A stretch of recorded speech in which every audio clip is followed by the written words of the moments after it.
take everything that we heard a little bit deeper today. So we talk about how you can take control of your supply chain using Hapag-Lloyd tracking devices on the container. I brought Christian with me. Hi, I'm Karsten from the Department Data Insights and AI to take you later into our engine room. Yes, so he will get us very deep in where we need to be.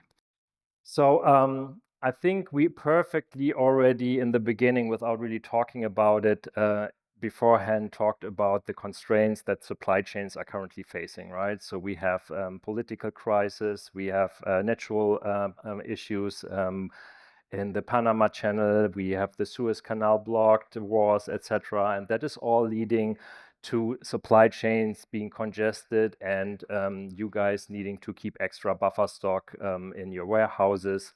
That is, of course, eating up a lot of money, right? So this is nothing that is coming cheap. And you also want to be able to serve your customers in time. You want to have your products ready to get into the market, but then you are still stuck with sea transportation or container transportation visibility that is basically built in the 1990s, right? So basically, currently, and I don't know who's not from shipping, so I explained this a little bit. You only have snapshot visibility, right? So everywhere where you see this orange arrow, you actually have punctual visibility on what's going on. This is, oh, my container is arriving in a port. Oh, my container is now arriving in an inland depot. But you only get this in at the moment this is happening. So you have no visibility on, oh, something is happening proactively. You're only getting a snapshot when it's basically too late, and then you have to react. And this is, of course, most of the times very stressful because, oh, now my container is not at the warehouse and I cannot bring this summer furniture out to my stores to sell it to the customers that are sitting at 35 degrees in the Ulster, right? So how do I get there and how do I resolve the problem? And as Arne rightfully told us, Hapag-Lloyd is focused on quality. So we said, okay, what can we do to change this? How can we enable our customers to take back control of their supply chain, to increase visibility, and to own actually their decisions and the processes? So what we did is we put these little devices on all our dry containers. These are tracking devices. You can think of it basically as a mini mobile phone, right? So it's having a GPS sensor, so you can get the lat long of the container. The container then is communicating via the GSM cell network with us, and therewith we can track where the container is everywhere in the world. In the beginning, we were a little bit, oh yeah, do we really have visibility everywhere, right? Are there some delays in sending the data? But we can now really tell you we have global reach, global visibility with a little bit of delays in some parts of the world, but that is really minimal. The big advantage, people always ask why on the container. I think the big advantage of having a tracker on the container is this is actually where your goods are in. This is where your purchase order is in, right? And wherever the container is going, you can track it.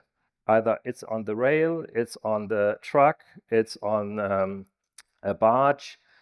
Even if your father-in-law is coming up with his trailer to retrieve your moving goods, we can still track the container and know where it's going. So that is pretty impressive. And I think that is the biggest advantage to any other tracking solution that is out there, because for these, you always have to marry a container with a truck or with a mean of transportation. You don't have to do this when you're with us.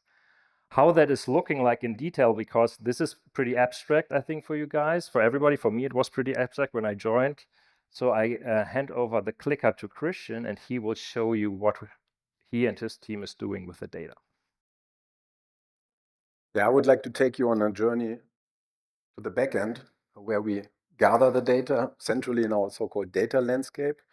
We have 1.7 million units equipped, translating to the 3.4 million TEU, where we have the mix of 20 and 40-foot containers. So we have two providers where we collect the data centrally, receive it in the data landscape, and I will try to take you on a journey and get to zoom in further down from a global supply chain, where we have a look, and while we are focusing on the inland part, of course, the containers are also traveling on the vessels. This is one customer's supply chain moving primarily from Asia into the United States to their own factories. And then we're going to further details later on. In this case, it was most important to identify where are the units in Asia? Are they getting stuck, or do they have longer dwell times? And how long does it take to get into the facilities in the US in this case? And what we provide here is primarily transparency and visibility for you. And with the API, we are providing the data to your systems as well. You can do the same, the technology that is made available. On our side, it's primarily Databricks and technology that is, for example, developed by Uber. It's called H3, where the world is divided in hexagon, and then you can drill deeper and go into the highest level of detail with calculations. You can have a look at your corridors. What is interesting? In this case, on the US East Coast, probably a rail track. It's going down to New Brunswick. And on the other side, 30 hours travel time, probably by truck and rail. And then you have also different routes that different vendors are taking to provide a clearer picture what is actually happening in your supply chain. And we had instances where customers and vendors are telling us we go this route, and actually it's sometimes different because of traffic jam, construction sites, whatever. This happens also on the German rail, where we then ask questions and identify, oh, there's a rerouting that needs to be considered, takes several time. And this is all possible with the data that is available.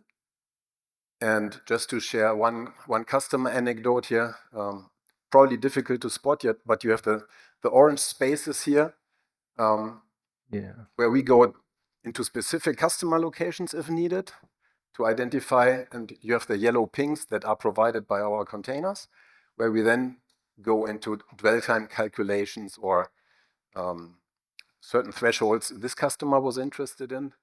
But this customer was not very happy with the inventory report requested, because we identified further boxes in this, on the upper part, you probably see the runway of an airport. Somebody decided to bring the boxes to this airport just to store them there. They were overflowing, but they didn't know where they are. So there was quite some back and forth, and finally we convinced them where the boxes are, and they need to consider another geofence here to also get this into their reporting. So blind spots can be eliminated. We do the same on our side, where we try to identify where are the boxes actually going. And then there are internal use cases for smart returns, where we try to save mileage, where to use a shorter distance for the repositioning depot, for the drop-off depot. And also where we try to identify containers that do not make it on time to the terminal to be loaded to the vessel. Those are then rebooked to another voyage.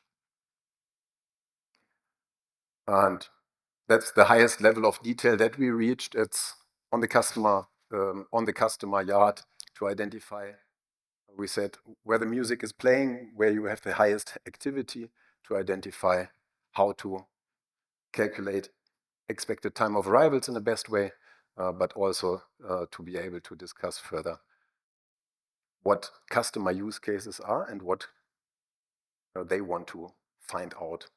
That's quite interesting. Sometimes we are in touch with transport providers or the beneficial cargo owners, the real customers from our perspective, where the interest is quite different. At the moment, we are discussing a lot about dwell times, and that's probably one of the next developments we are getting into. With that, so this is what you can do with the data. So what we think we want to do moving forward, or what we are currently working on also with Lobster, is of course getting that data into your systems, right? Because you see it on the slides.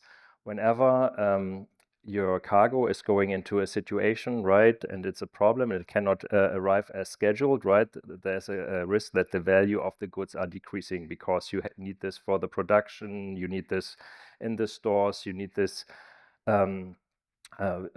you need this just to be ready to get the business running, right? At the same time, and contradicting to that, the value of the goods is decreasing, but then the costs of your supply chains are increasing because you need to, in the short term, you need to resolve that that situation. And with live position and having the IoT data ready, you can run predictive analysis. This is what we are doing actually when you have what we call live ETA, right? We are predicting at every time we're getting a ping, are the next milestones, are the next handover points reached in time, so that you can early on say, oh, I have to take action, I have to do something to resolve that information ahead of time, so you have enough time to find alternatives and are not in the need, oh, short notice, I have to find a trucker now that is going from Hamburg somewhere else. I mean, we can also long term, you can ingest that data into your ERP system. You can ingest it into digital twins, right? You can plan certain scenarios, or you can analyze certain scenarios and say, okay, this is what is going to happen when the Strait of Hormuz is closing again. So you have the ability to be prepared and be more resilient in a world that is throwing challenges at us all the time, right? And I think we are getting used to this. But also we can, or our ambition is that we can get more control of what we're actually doing and how we want to do this. And having that data in your ERP systems, TMS systems, creating that visibility, I think, is the ambition, and this is where the future of logistics in our minds is. Yes, I think that's basically it from our side. Thanks for having us. I hope you enjoyed the product and Hapag-Lloyd show, and then we're happily handing over to the Lobster guys again.